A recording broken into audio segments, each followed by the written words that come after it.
Assalamualaikum warahmatullahi wabarakatuh. Oke, jadi di video kali ini kami akan menjelaskan tentang substansi genetik. Nah, dalam biologi ada istilah yang dinamakan dogma sentral. Dogma sentral ini merupakan kepercayaan yang membicarakan tentang sintesis protein. Contohnya pada gambar berikut. Di sini ada proses pembuatan protein, mula-mula dari DNA menjadi RNA, kemudian RNA menjadi protein. Nah, pembentukan RNA dan dari DNA disebut transkripsi. Proses ini terjadi di nukleus. Kemudian pembentukan protein dari RNA disebut translasi. Proses ini terjadi di ribosom. Jadi intinya dogma sentral sintesis protein ini pasti terjadi pada setiap makhluk hidup. Nah, jika tidak ada sintesis protein ini, maka makhluk hidup tidak akan ada, karena pada dasarnya makhluk hidup terdiri dari protein-protein.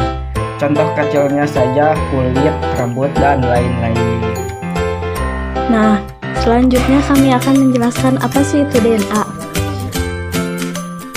DNA ini merupakan singkatan dari deoksiribosonukleid.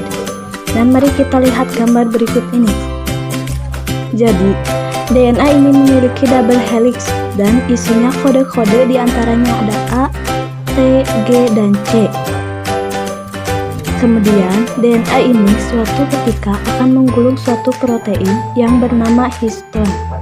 Dan setelah itu, DNA akan membentuk benang-benang yang disebut kromatin. Dan kromatin ini memiliki struktur yang disebut kromosom. Kemudian, setelah proses ini, DNA akan dicetak dan diubah menjadi RNA. Selanjutnya, kita akan mengidentifikasi perbedaan antara DNA dan RNA. Selain dari perbedaan DNA memiliki double helix dan RNA tunggal, DNA juga memiliki timin, sedangkan RNA memiliki urasil.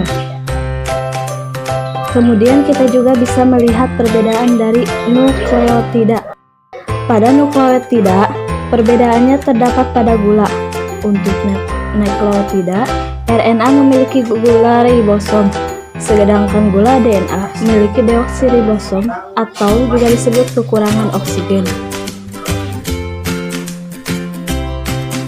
Secara sederhana, sintesis protein terdiri dari dua tahap, yaitu transkripsi dan translasi.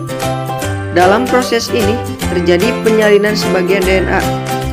Tempat terjadinya transkripsi yaitu di nukleus, sedangkan proses pembentukan protein berlangsung di ribosom yang letaknya di sitoplasma. DNA tidak dapat bergerak sendiri menuju ke ribosom, sehingga dibutuhkan fasilitator yaitu RNA polymers untuk datang ke DNA, membuat cetakannya dan menyuruhnya pergi ke ribosom.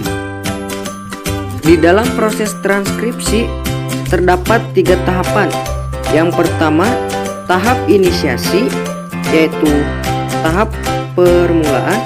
Yang kedua, tahap elongasi, yaitu tahap pemanjangan. Dan yang ketiga, tahap terminasi, yaitu tahap pengakhiran. Sebelum ke tahap yang pertama, di dalam nukleus, RNA polymers akan memisahkan untaian DNA menjadi 2 dengan cara bergerak dari terminator ke promoter. Nah, tahap yang pertama yaitu inisiasi. Ketika RNA polymers sampai di promoter, maka proses ini dinamakan inisiasi. Selanjutnya, RNA polymers akan kembali berjalan menuju ke terminator dan akan membentuk mRNA. Proses ini dinamakan elongasi. Lalu, ketika RNA polymers dan mRNA telah sampai di terminator, maka proses transkripsi selesai dan proses ini dinamakan terminasi, yaitu proses akhir dari transkripsi. Nah, selanjutnya Ketika mRNA terbentuk, maka mRNA atau RNA messenger atau RNA pembawa pesan biasanya membawa kode hasil salinan DNA ke ribosom. mRNA berisi kumpulan dari kodon-kodon DNA. Perjalanan mRNA dari nukleus ke ribosom. Setelah tiba di ribosom, maka proses translasi dapat dimulai. Translasi merupakan proses penerjemahan kode DNA sehingga menghasilkan rantai polipeptida penyusunan protein. Nah, jadi ada 3 tahapan proses translasi. Tahapan pertama translasi adalah inisiasi. Pada tahapan ini, kodon pertama mRNA yang bertemu dengan ribosom disebut kodon start. Kodon start ini adalah AUG. Tahapan setelah inisiasi adalah elongasi. Pada tahapan ini, kodon yang dibawa mRNA akan diterjemahkan menjadi asam amino. Setelah itu, masing-masing asam amino akan digabungkan oleh tRNA, membawa asam amino untuk disusun menjadi protein. Gabungan dari asam amino tersebut akan membentuk rantai polipeptida.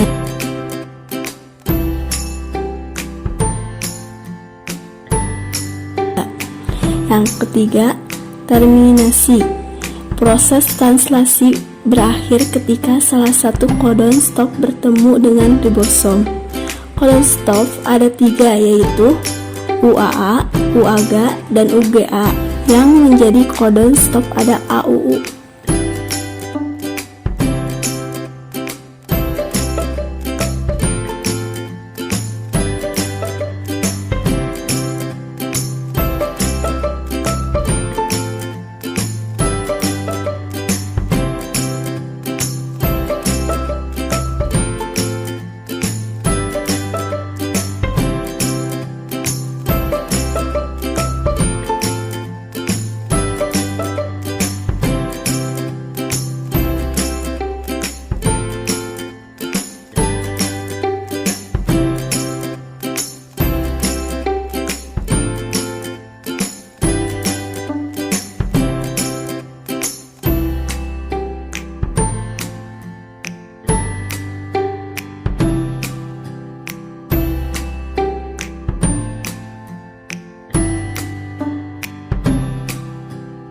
Jadi inilah gambar struktur DNA double helix. Bisa dilihat di sini ada oksigen, ada nitrogen timid, dan ada 1 nukleotida. Dan sama di sini 1 nukleotida. Jadi di gambar ini semua ada 8 nukleotida.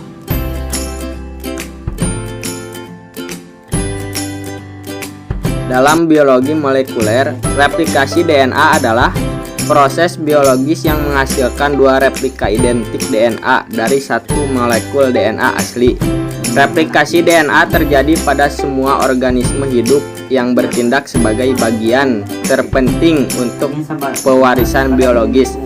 Sel memiliki sifat pembelahan yang khas yang membuat replikasi DNA menjadi penting.